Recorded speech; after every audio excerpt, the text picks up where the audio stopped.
broken things can become a blessing if you let God do the mending. Welcome to Broken to be Blessed Network, where dynamic women will share their experiences that will inspire, and experiences that have turned out to be a blessing. Now here's your host, Samantha McNeil.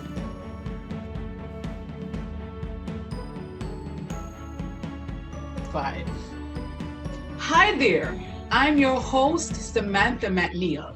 Welcome to Broken to be Blessed Network, where dynamic women will share their experiences that have caused them to be broken, experiences that will inspire, and experiences that turned out to be a blessing. Today, I have with me Stacy Ann Hanson. Stacy, how are you doing today? I am doing great, Samantha. How are you? I'm doing good too. Lovely. It's really a pleasure having you sharing with us today. All right, go ahead and tell us a little about yourself. All right, about myself. Currently, I am a special education teacher. I teach at a school in Trelawney. I'm married, mother of one. And basically, I lost my mother at a tender age, so I was basically just here and about. I'm living in the parish of St. James, near the Montego Bay area. Basically, I'm this type of person. I'm fun, I'm loving, I'm very observant. I like to have a good time with people. I like to laugh. I just like to have a good time. That's just me. That's me. Yes, I know that, Stacy. Lovely. Okay, go ahead and share your testimony with us. Okay, so where do I start? I'm going to go way back to the point of me leaving high school. No problem. That was like some umpteen years ago. All right. I left high school in 2008, and when I left high school, I wasn't a Christian or anything. I was born and raised in the church, however, but I wasn't baptized or anything. In high school, I was just a teen aimlessly wandering about the place because I had no idea as to what I wanted to do with my life, where I'm seeing myself in the future. I didn't have any of those thoughts in my head. But when I left high school, this feeling came over me that I should start going to church, just like that. Nobody invited me, nobody forced me to go to church or anything. I just had that feeling that go to church. So I started going to church, and I realized that it's something that I like. So I went back the other Sunday, and the other Sunday I went back, and I made it a regular thing to go to church.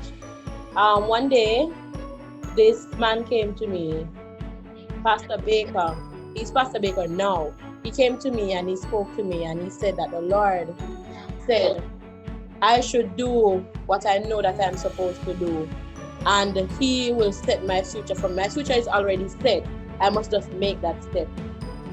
I thought about it, and I did. I got baptized in the same year, 2008 or 2009, somewhere about there. And from then, I have been, serving the Lord.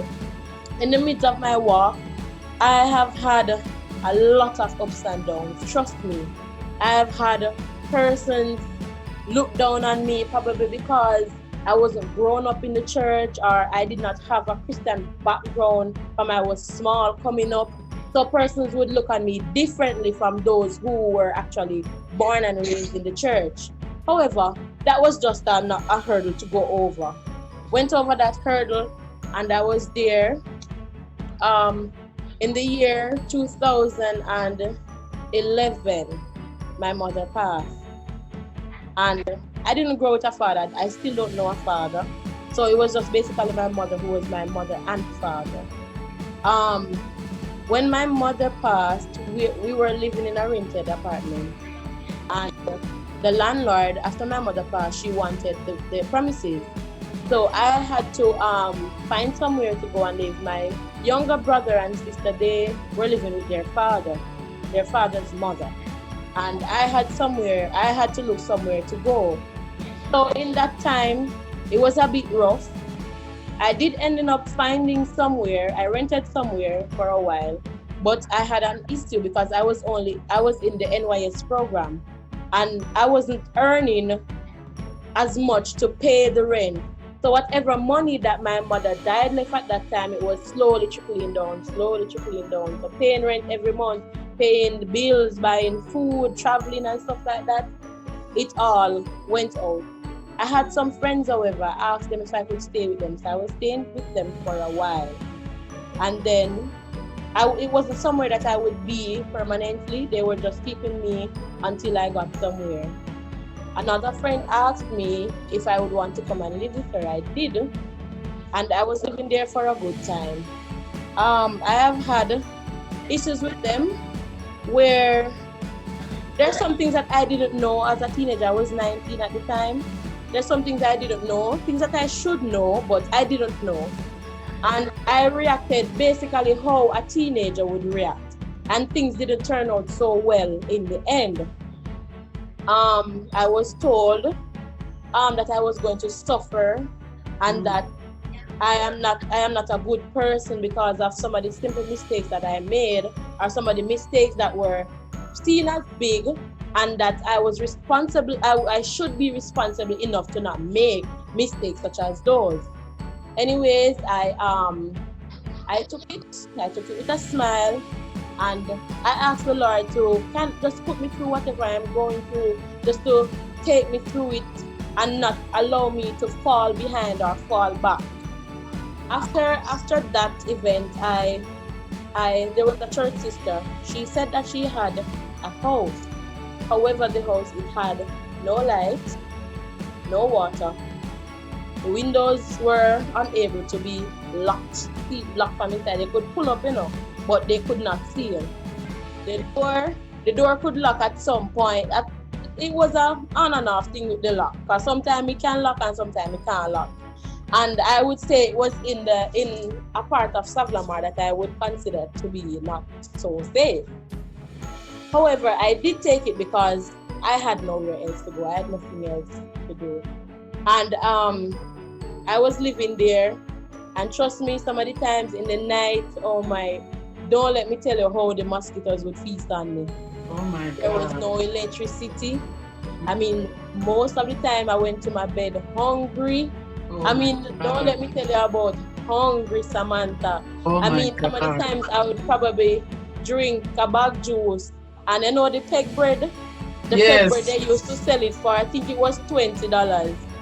Oh my God. I used to scavenge through the place to find the silver to buy the bag juice and the peg bread. And I have it for my dinner, and I went to my bed. And I had, there was a brother from church. He was always assisting me.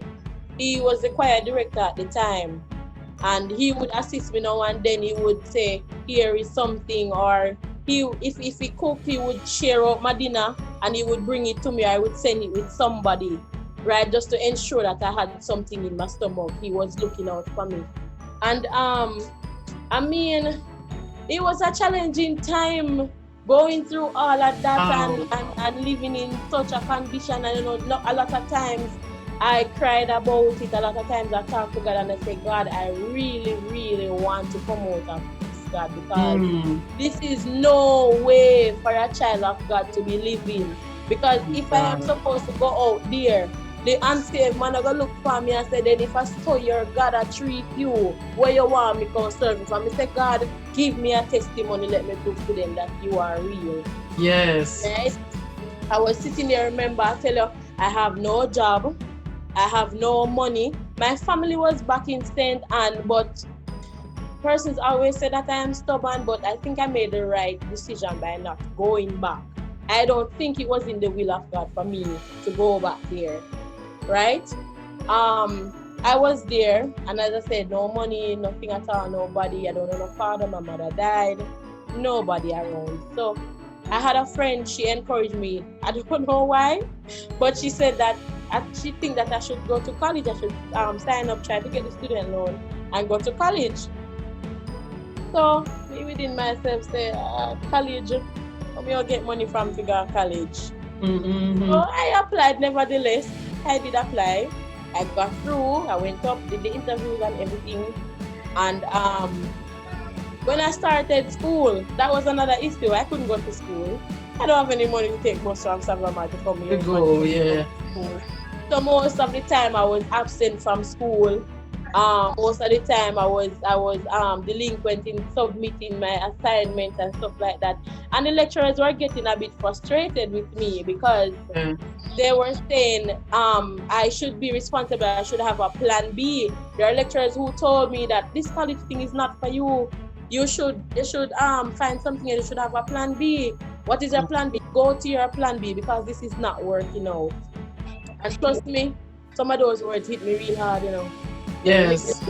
Trust me. Oh my but I was persistent in doing it because it makes no sense to start something and then just stop in the middle of just like that.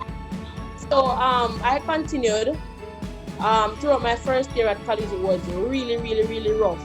And I think my Christianity got shaken there also in my first year of college because I had some colleagues around me who were from the same denominational background as me, and we had some issues. And based on the reaction that I got from them, it put me into a place to kind of really self-reflect and look at some other things. And I don't know, I got shaken up there. It should not have happened because I should have been standing firm with God. But I got shaken up there. I lost my way totally. At one point, I stopped going to the meetings and stuff like that, and I wasn't interested anymore. But I went through nevertheless. God helped me, and I moved past. I moved through the years, and I ran into a lot of things, honestly, where school is concerned. I cried. I said that, Chuck, I'm not go back because I can't take it anymore. The pressure of not having the money, not having food to eat. And some of the time I go to school and you're hungry.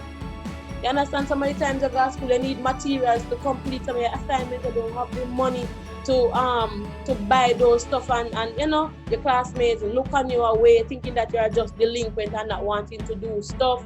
Whenever it was time for group work, nobody wanted to work with me in a group and stuff like that. Yeah. You know, and I said, God, I can't do this for 4 years. I can't do this for 4 years. And then somebody sent me to the guidance counselor. I spoke to the guidance counselor at the time. And she assisted me with moving on the dorm. So I was living on the dorm. And it was better for me because I didn't have to worry about any bus fare to come up and stuff like that. And those monies that public person would give me to pay my fare to come sometimes when I do come to school. Because some of the time, you know, what I used to do is put on my uniform and I walk out in the town and I stand up there and see if I see anybody that I can ask for money to give me so I could come to school. You know, it's not every morning I go out there, I might see somebody. So some of the time I put on my uniform and I come out and my ball come back home because I don't see nobody. Yeah. Right. So when she got me on the dorm, I was extremely happy. Whenever I see that lady anywhere, trust me, I have to give her a hug or something because she did it for me right there. Yes. Right. So I was living on the dorm and things were a little bit better. The grades in school started getting better. The classmates started warming up a bit. I started doing my work. You know, I was more consistent and stuff like that. There was this time now when it was near to summer and everybody was supposed to go home. No home. I don't have a home. I have nowhere to go. So I was there, and one of the lecturers who was my really close friend, she said that she was going to talk to the principal to find out if he could try get something for me to do on the compound and stay there throughout the summer. Now there was this lecturer on the dorm who was adamant that I was not supposed to stay there because it's the summer, everybody else has gone home, and I should go too. And I was there, and it was a tussle with me and her. Whenever I came out, whatever, in the night, because I joined the college band. So I was playing an instrument. I played the trombone and the band. So whenever I had rehearsals and I go to rehearsals, when I come back around 9:30, 10 o'clock after rehearsals, the dorm grills were locked. Mighty God. And I'm outside and she decided that she wasn't gonna open. One of the night, there was another student who was there. I'm not sure the reason why she was there, but she had the keys to the grill. She was working and she didn't come off work until 1 o'clock. I had to sleep in the student lounge. The lounge is open. And we are in a community that is not considered to be safe. The lounge was open. I had to sleep in the lounge until she came home after she reached Wow. after 1 before I could go onto the dorm. Wow. Yeah. I went onto the dorm and I said, I can't do this either. So the place that I was staying, back in Savlamar, where the church sister allowed me to stay, I said, you know what? I don't have any choice more to just go back to it. So I said, all right, I pack up my stuff. And the same lecturer who was trying to get me to stay on the dorm, she said that I should just leave the stuff with her. She will bring them down for me. So she gave me my fare and I took the bus down to St. Flamar. And then about 2 days after, she brought down my stuff for me.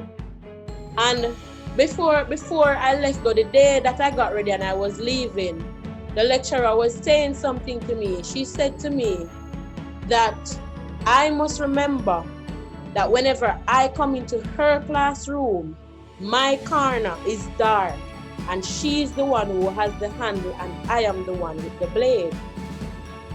That's what she told me. That's basically a threat. Yes.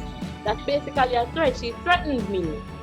I said, okay, and I left. I didn't want to seem disrespectful or anything, so I did not stand. I did not argue with her or anything. I left. I cried and I went home. After that, there was this lady.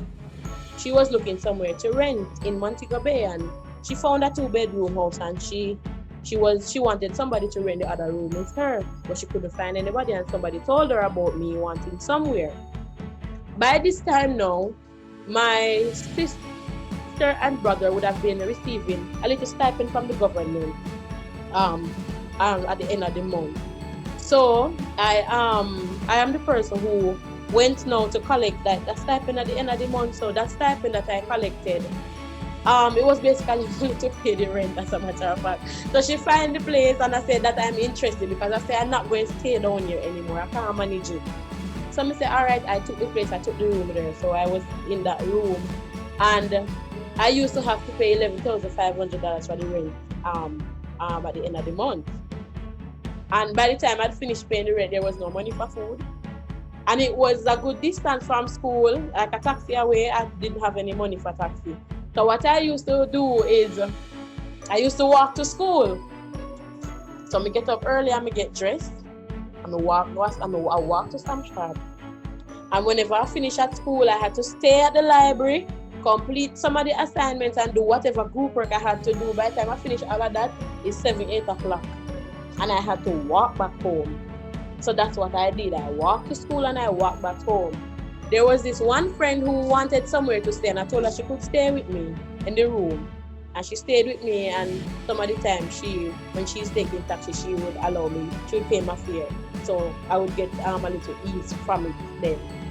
And it was like that, back and forth, back and forth. I had some good times. Yes, I had some good times in Mika. All that happened, all that transpired, and I've had a lot of bad times.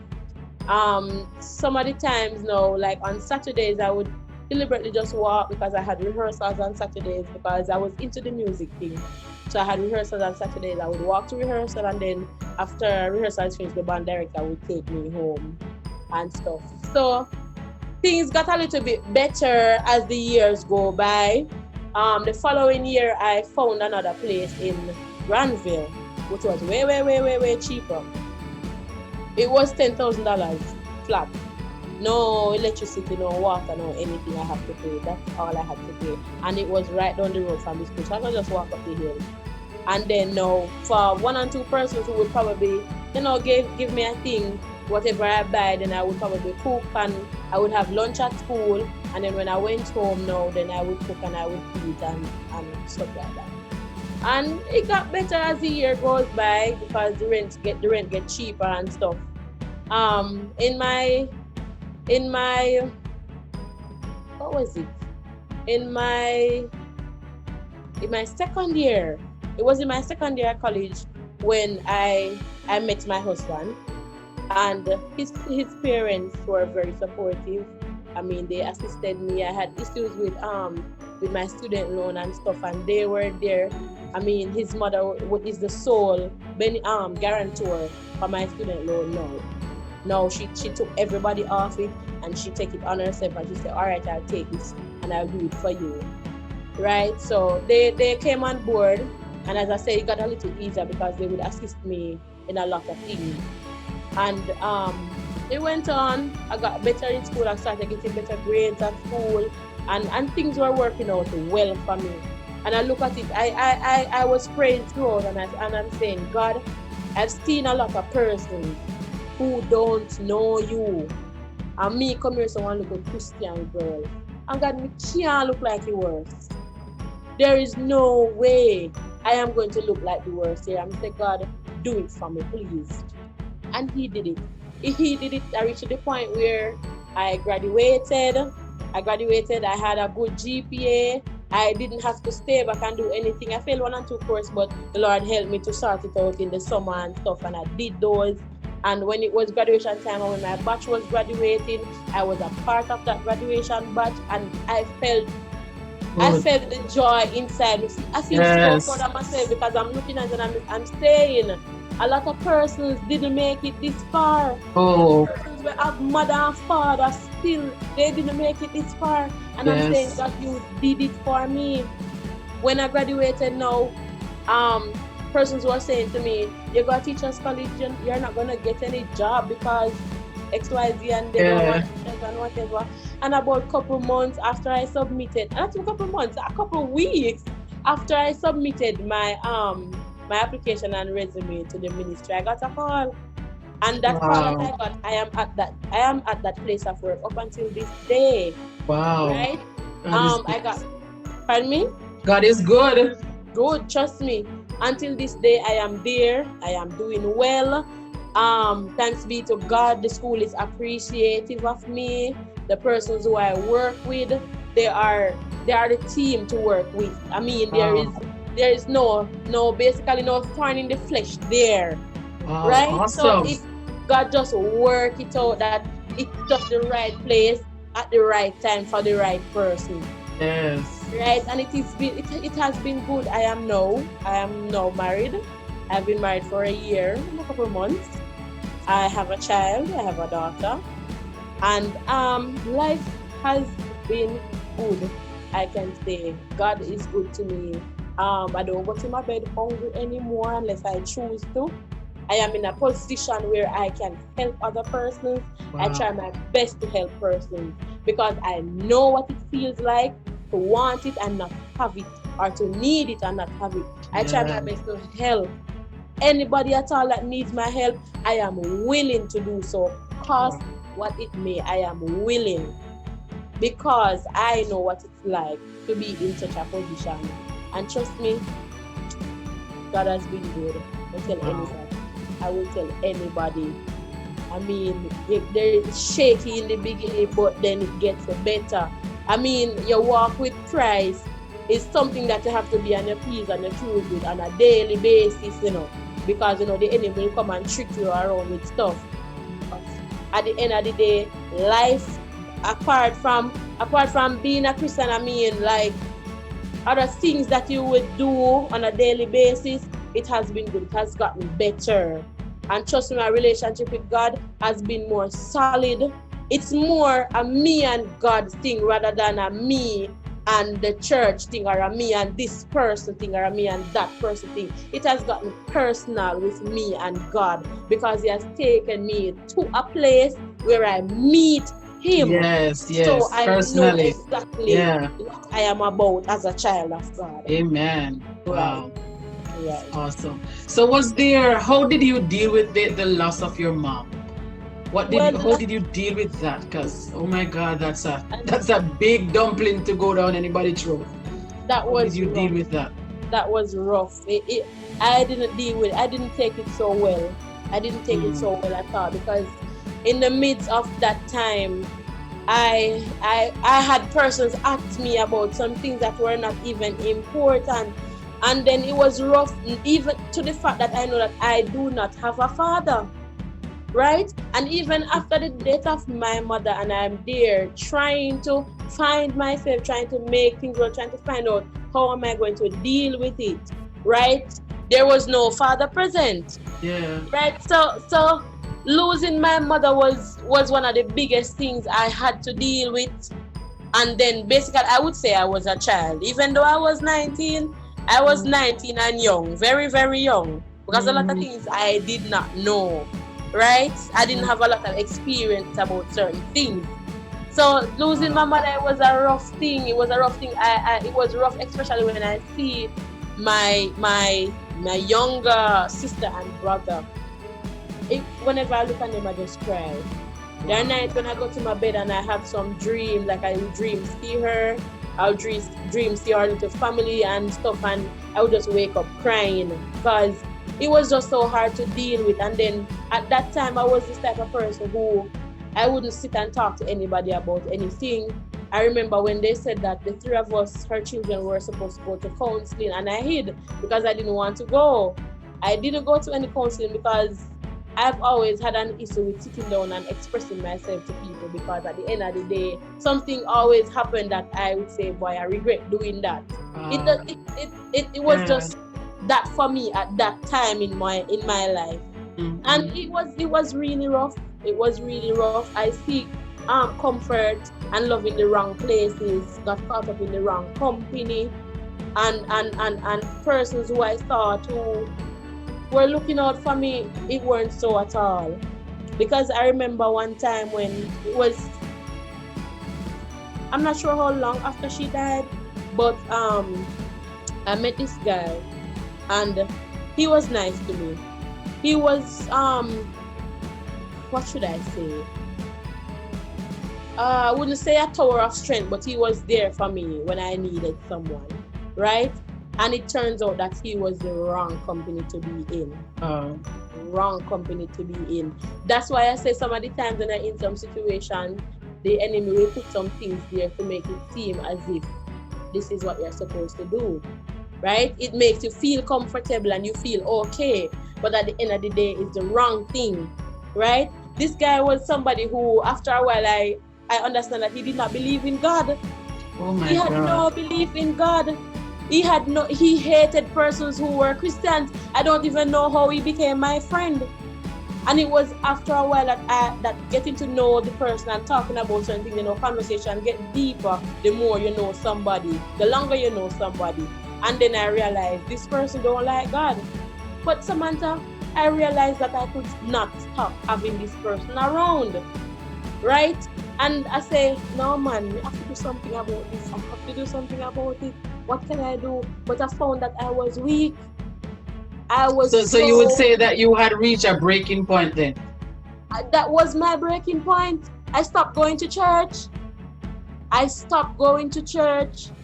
got so weak whenever I see persons from church on the road. I hold my head straight, or I hold on my head, or I walk past them. I don't want them to call to me or anything.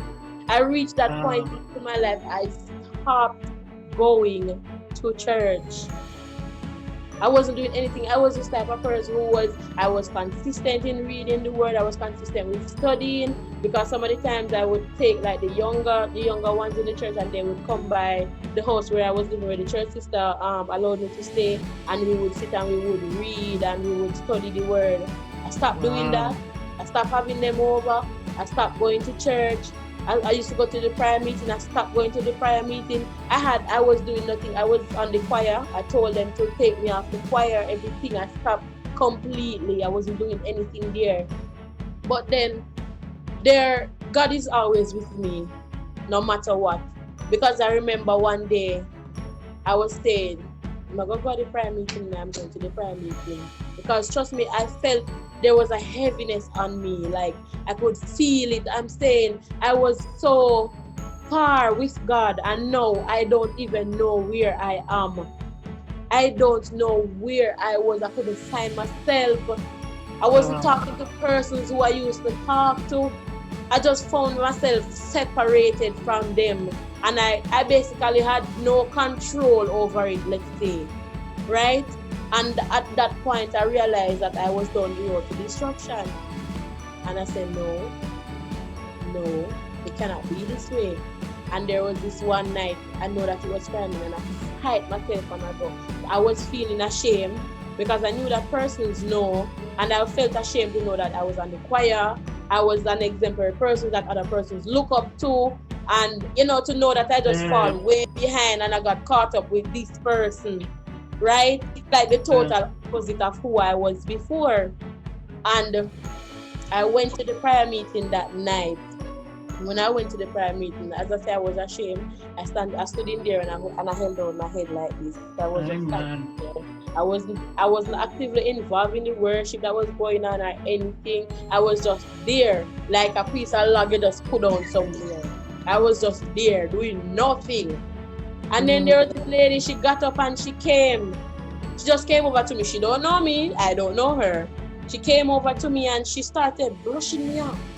And she was brushing me off and she was praying and she was saying, you're not going back there. And she brushed me off and she took my foot and she brushed out of it and she said, no, you're not going back there.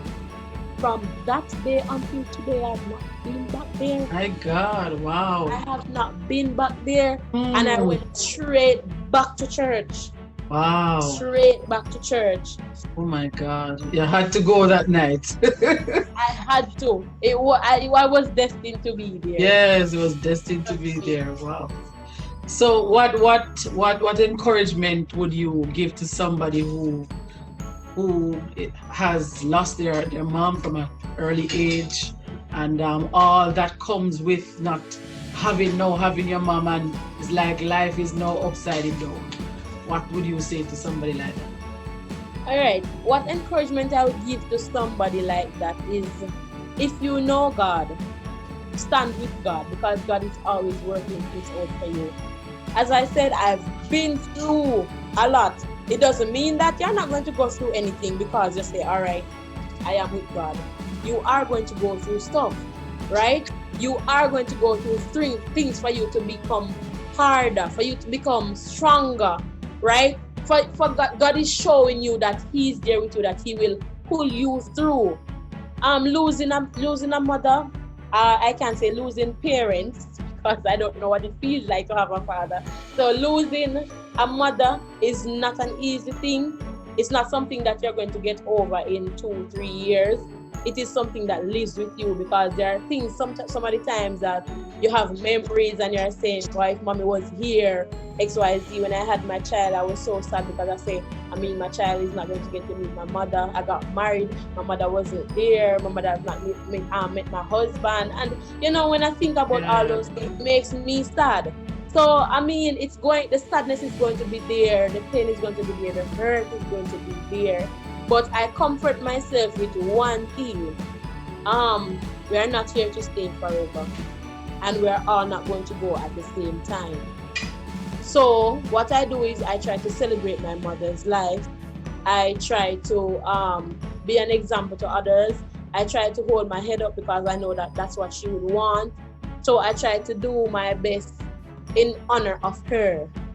Right? I comfort myself with the thought that one day I am going to go, right? And I use that as my comforting cushion, that's my cushion that I lean against. And just know that stick with God, despite whatever is happening, stick with God, because trust me, He makes a way. He makes ways. Trust me, He does. Wow, some strong experiences. And I guess we can say the part that says that some experiences that turned out to be a blessing, some that caused you to be broken. And I'm definitely sure that some of your experiences today that you share with us is going to inspire persons to say, oh my God, look at all that she went through. and she stuck it out. She went to college, and now she's inspiring and teaching young children. And wow, it's just wow. Thank you so much for sharing, and thanks for being here. I really appreciate it and happy. And as I said before, I know that this story is going to inspire somebody. There's somebody out there that is waiting for this testimony to inspire them. So thanks again, and have a wonderful rest of the evening. All right, thanks for having me. You too.